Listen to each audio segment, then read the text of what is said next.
Oh, class. Okay, so we're going to consider a problem. Let's say we have two wires that are carrying currents. So let's call this I1. Let's say they're in the same direction.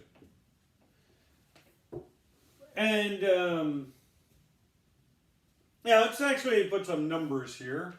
Let's say I1 is 6 amps. I2 is 3 amps. And say they're separated by a distance of 8 centimeters.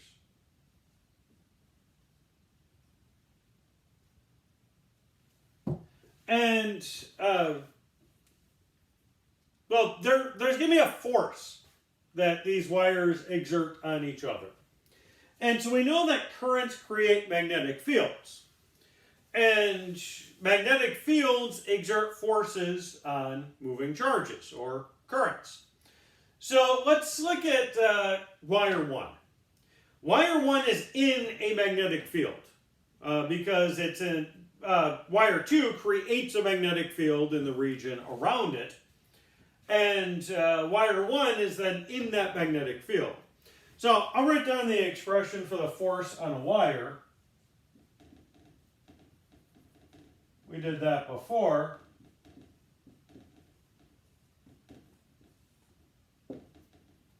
So the force due to a long straight wire in the presence of a magnetic field is ILB sine of theta, where theta is the angle between the current and the magnetic field. And so there's going to be forces on these wires, and I want to find what this force is. Actually, we have to consider infinitely long wires to use this expression, so we want to ignore edge effects. And if the wires are infinite, then the force on them will be infinite as well. That's not very useful. So actually, let's calculate the force per unit length. Like, let's say we have a segment of wire of length L, so I want to know the force on that wire. Let's calculate the force on wire 1 due to wire 2, where let's say L is just 1 meter. So we get the force per meter. Okay, so we need to know the magnetic field of that's created by the wire. Well, that's right here. B is mu naught I over 2 pi r. And also the direction. So I'm going to write this down as well. Let's use red for magnetic fields. So remember dots we use to indicate things coming out of the board? Let's say we have a current coming out of the board like this. We know the magnetic field lines circle around.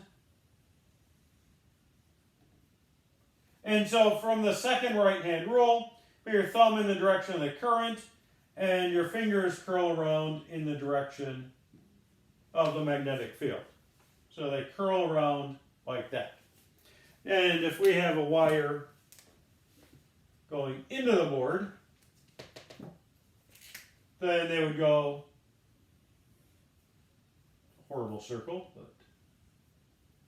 So thumb into the board, field lines curl around like this.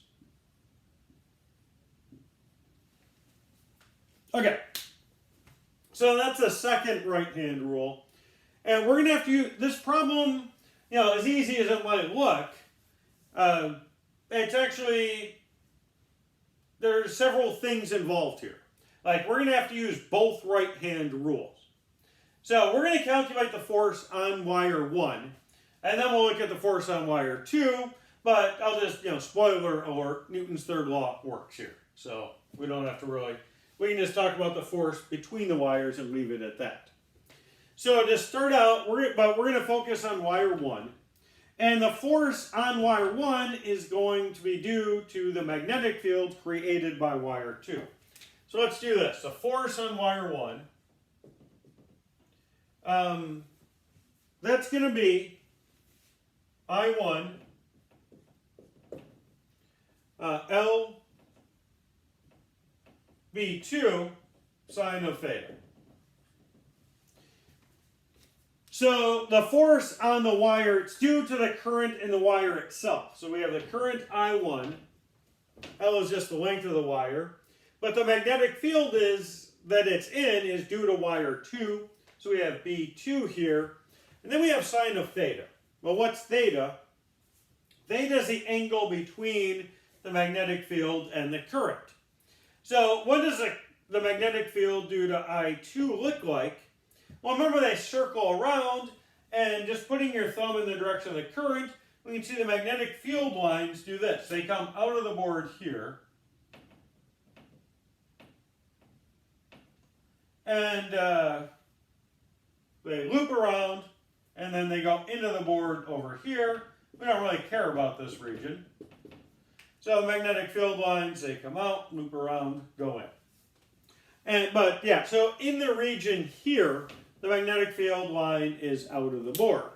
So current in this direction, magnetic field out of the board. These are perpendicular. Sine of 90 degrees is 1. So let's just erase that. Okay, so we use the second right-hand rule to find the direction. But now I'm going to erase the magnetic field here. We don't ever care about that. So now what about the, we've got the direction of the magnetic field. What about the direction of the force on this wire? Well, remember, for that we use the first right-hand rule. Put your fingers in the direction of the current in a way that you can curl them in the direction of the magnetic field. So the force on wire 1 is going to be downwards. So just to be clear, these dots, these are B2. Those are the magnetic field due to wire 2. And so the force on wire 1 is going to be downwards. And we know the magnetic field is mu naught I over 2 pi r. So B2, let's plug that in.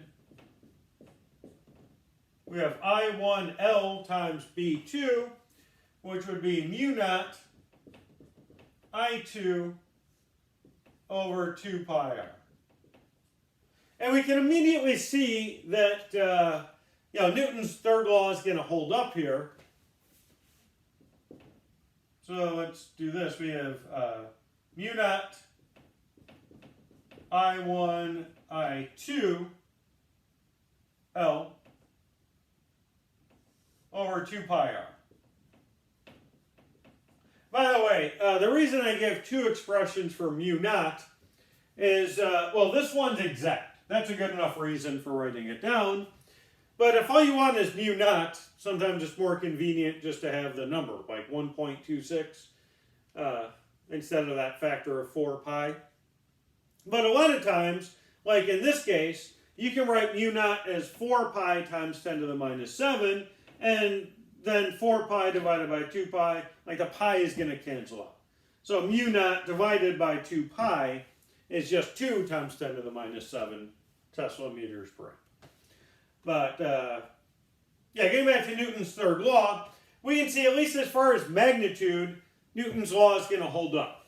Because, we're multiplying by the product of the current. So it doesn't matter what order you put them in. If you replace the wire, if we find the force on wire 2 due to wire 1, we'd have I2 here, and then we plug in the magnetic field due to wire 1, we'd have I2 here and I1 here. It doesn't matter what order you multiply them. So at least as far as magnitudes are concerned, Newton's third law holds up. Now you might be wondering, why would we even question that? I mean, it's Newton's third law. Doesn't that always hold up? And the answer to that is, it depends. Because there are some circumstances where you kind of have to revise Newton's third law in order to make it work. And the reason is because, specifically in the subject of electromagnetism, if you just use Newton's third law without being very careful, sometimes that can actually lead you astray. And Newton's third law is ultimately related to momentum. And in electromagnetism, a lot of times there's radiation involved, which carries momentum. And so Newton's law you have to use very carefully, Newton's third law. But yeah, we can see in this case, as far as magnitudes, that obviously holds up. We should also look at the direction. If Newton's third law holds up for direction, then yeah, we should have the force on wire 2 to be upwards. So yeah, they should be in opposite directions. But we should also kind of figure that you know, if they were both pointing downwards, then these things would just accelerate downwards. That would be kind of crazy if that was the case. But we'll check the direction of the force on wire 2 using our right-hand rule as well. But yeah, it's gonna, these two wires are attracted to each other. But let's calculate the magnitude of this force on this like 1 meter segment of the wire. You know, let's call this F12, the force on wire 1 due to wire 2. So here we have, let's do mu naught over 2 pi. So we have 4 pi over 2 pi is just 2.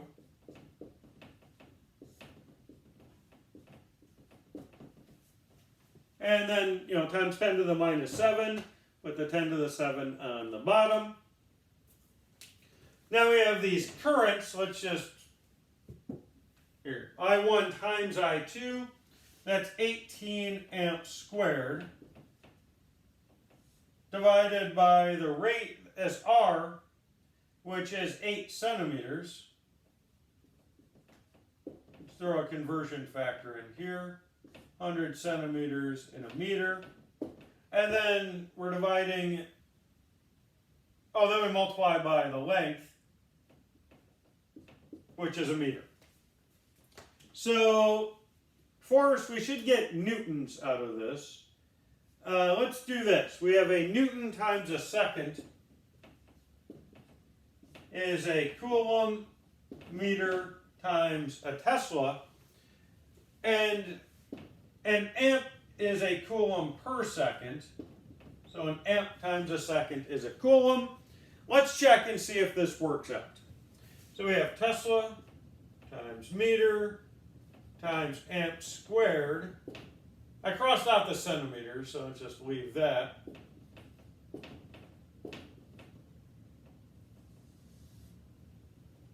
So here we have an amp and a meter, coulomb, meter, and Tesla, amp and a second. And so we see we actually get a force in newtons. Now numerically, let's see what we have. I'm going to erase this. We can see everything dies off except for newtons. So the force here is, here we have 2 times 18 is 36. We have 8 on the bottom, that handles the numbers. And then we have times 10 to the minus 5. So it looks like, let's throw one more conversion factor on here.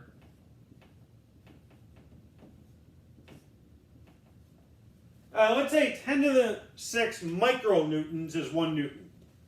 So now we have 10 to the 8 on top and 10 to the 7 on bottom. So that just leaves 10. So again, the force between these wires is going to be very small. Micronewton is 1/millionth of a newton, and a newton isn't all that much to begin with. But here we can reduce this. Let me just double check the numbers. 36 over 8, and then the exponents 10 to the 8 over 10 to the 7 is 10. So it looks like that checks out. We can say this is, well, we can divide by 4 here. So this is 90 over 2, or 45 micronewtons. So that would be the force on wire 1 due to wire 2. And obviously, just by reversing it, you know, same thing for wire F21. Force on wire 2 due to wire 1. But let's just, as one final check, and mainly because it's good practice in the right-hand rule, let's find the force on wire 2 due to wire 1. So this is F12. Let's find F21. So to start with, we need to know the magnetic field at the location of wire 2. Due to wire 1, so again, right-hand rule curls around this way. So for wire 1, the magnetic field lines come out of the board, they loop around, and then they go into the board. So this would be B1.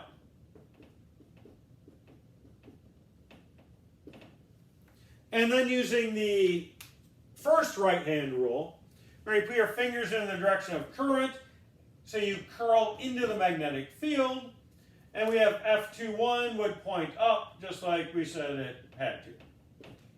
Both for reasons of Newton's third law, and also it would be kind of strange if it was anything else. You can imagine like making superconducting magnets where you can just have a sustained current with no voltage applied.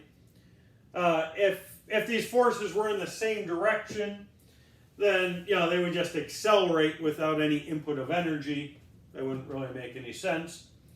So this makes sense. These wires are attracted to each other. Okay, so that's just an application of kind of the Biot-Savart law, both right-hand rules. It's a good problem to go over. And just reading it, it might seem like a trivial problem. But like this formula here, this is something I don't put on the equation sheet. Because it's just a matter of putting a few things together. So like force is ILB sine of theta, where we neglected sine of theta, and the magnetic field due to a long wire. So you just put those two things together, and there you go. Okay, so that'll be it for this problem.